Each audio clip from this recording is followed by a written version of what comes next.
Hi guys, welcome back to my mathematics tutorial. My name is Peter C. Doppler Jr.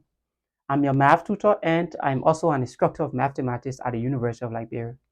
In today's lesson, we want to look at a continuation of our topic from last lesson, that is implicit differentiation. So in this lesson, we want to do additional two problems, question number 8 and question number 9 under implicit differentiation. If you have not watched the previous lessons, please, I urge that you go back to the playlist and watch the lesson under implicit differentiation. So question 8 says x squared times y squared minus 16 plus 6 cos of 2x equals to 1 minus 1 plus y. And one thing we need to know from the previous lesson is under implicit differentiation, whenever we differentiate the name of the function, that is, if y is the name of the function, whenever we differentiate y variable, we must attach y prime, or we say dy by dx. We must just attach a kind of derivative notation to this y that we've differentiated so that we can be able to solve for y at the end of the day.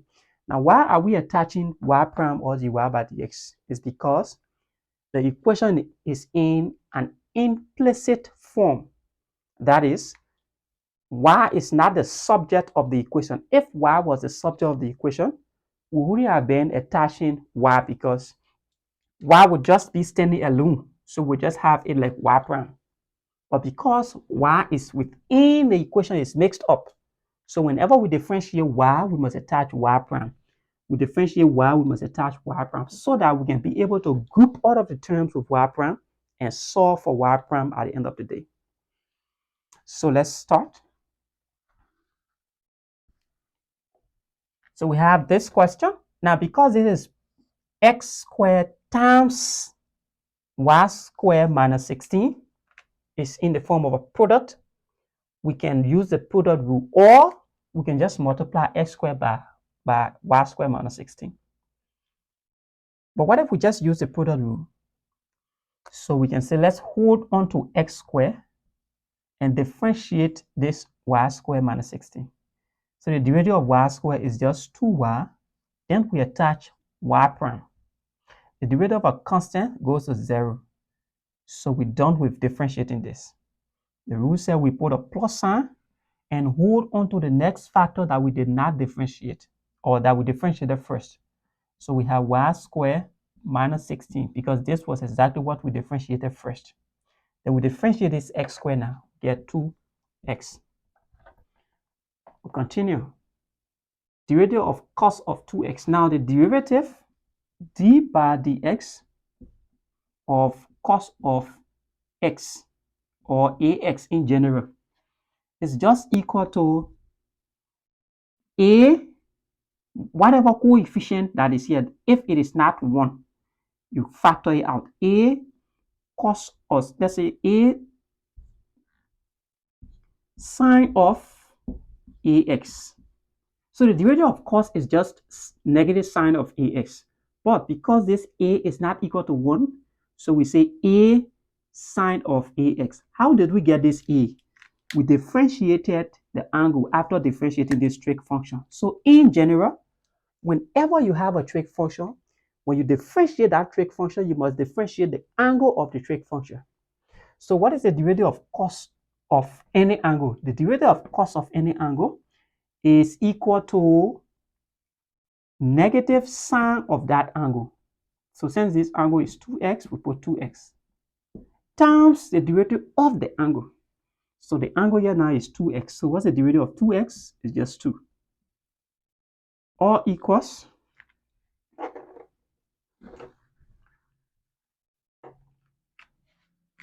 the derivative of 1 is just 0. And the derivative of y is just y prime. Now, whenever your instructor wants you to go by the methods of differentiation step by step, he wants you to attach the derivative notation before differentiating. For instance, if we want to differentiate this 6 cos of 2x, we should attach like d bar dx of 6 cos of 2x. It means we are about to differentiate this trig function, this particular expression. We'll also say d bar dx of x squared times y squared minus 16. When you do this, it means you are about to differentiate this expression. You are about to differentiate this expression, right? So some of the instructor want you to use these notations. That's just waste of time. But we have it within the beginning problems under the methods of differentiation. So you can check those videos and you will see how we did it step by step. So we multiply. Now at this point now we must solve for y prime. So this is y prime. So we simplify this. We get 2x squared y prime. Then we go for this y prime. We send it across the equal sign. It becomes minus y prime.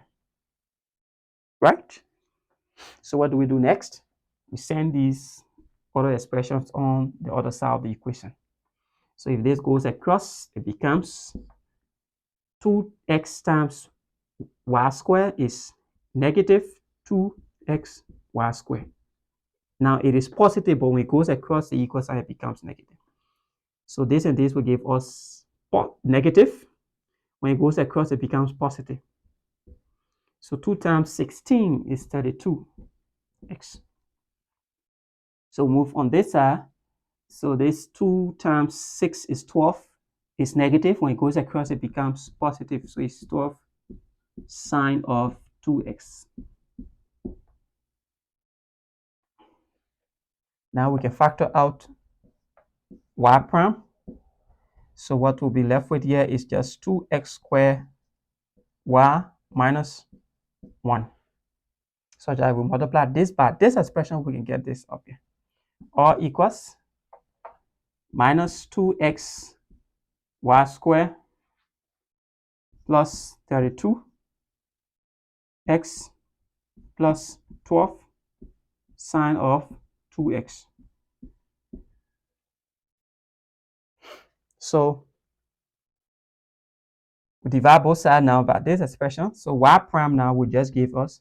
Now if you let, you can factor out this 2 because 2 is common to each term, but it's not really important. It makes no difference to the problem. So let's factor it out. I say it makes no difference because we cannot cancel anything from down here as well. So we factor out minus 2. We're left with positive x y squared. Negative times positive is negative. So 2 goes into 32 is 16x. Negative times negative is positive. That's a negative times positive is negative. 2 goes into 12 is 6 sine of 2x. All divided by the coefficient of this y prime, which is 2x squared y minus 1.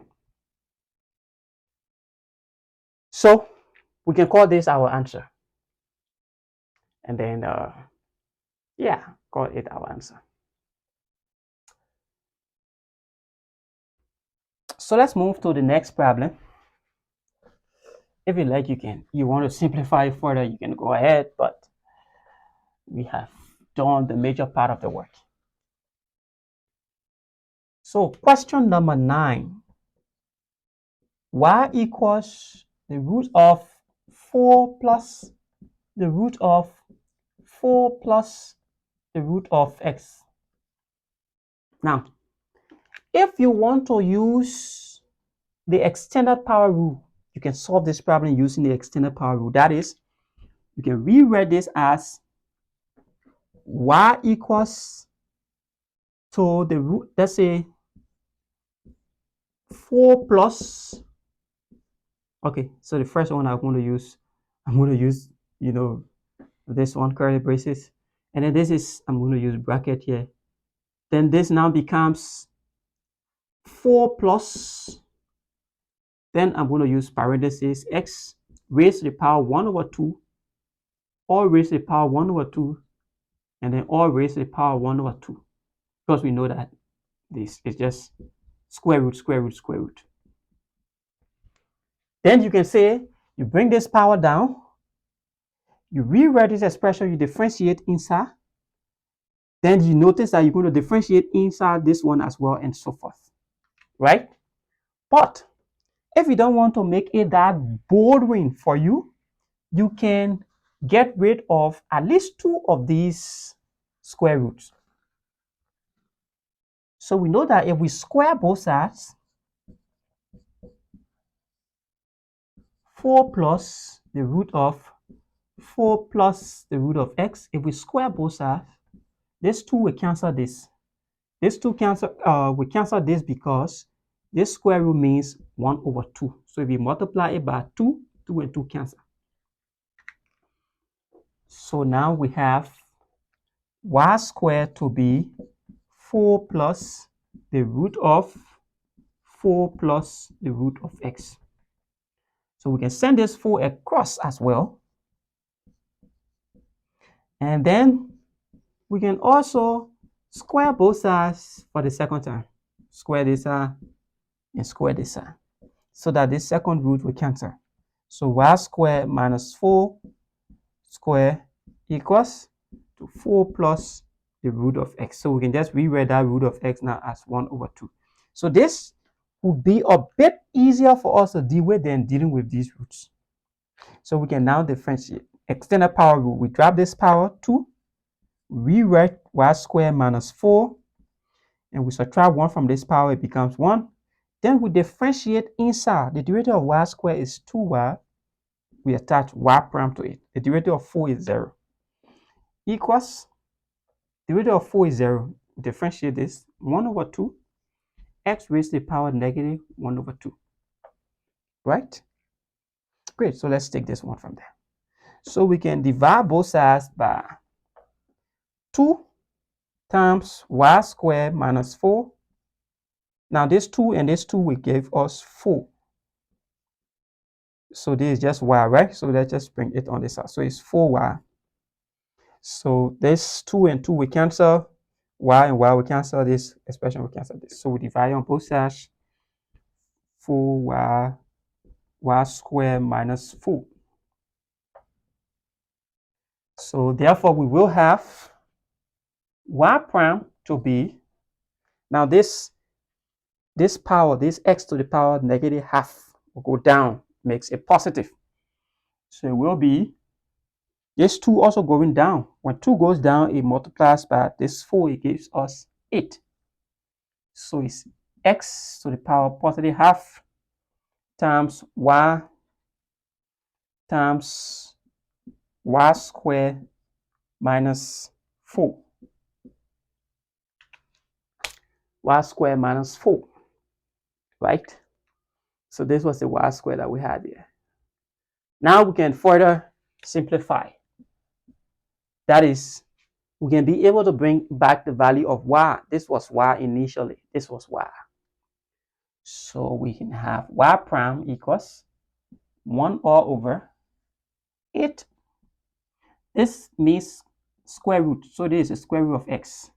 This y means the square root of 4 plus the root of 4 plus the root of x. This is the y.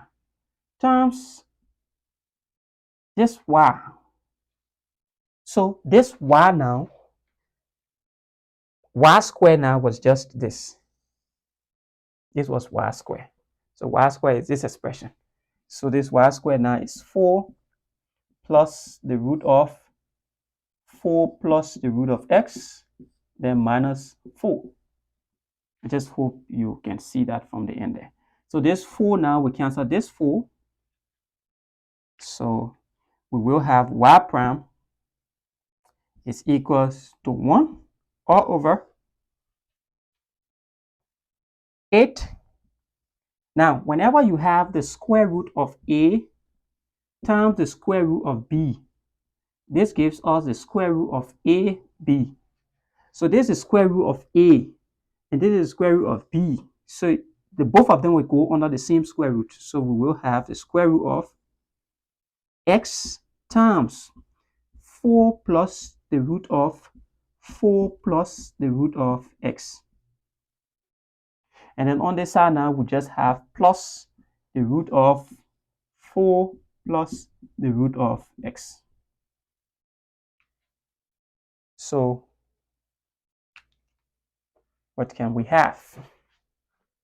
Can we say that's our final answer? Yes, we can say that. But let's see as to whether we can do something. So we have y prime equals 1 all over 8 the root of, okay, let's just rewrite the answers here. Because x times 4 plus the root of 4 plus the root of x, parenthesis closes, and then plus the root of 4 plus the root of x. I was thinking that we rationalize, we can rationalize to get rid of these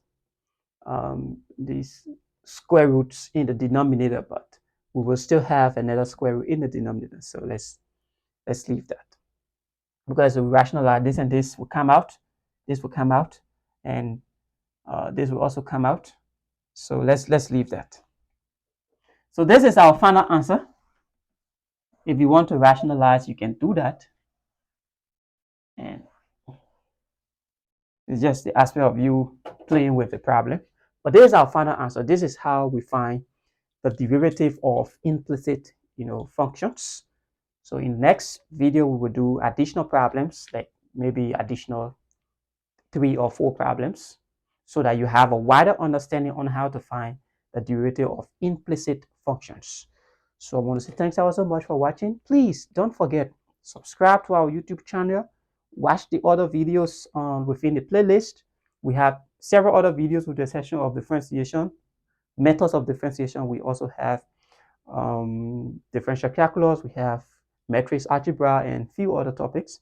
So you can also watch other related videos that are related to your area of studies.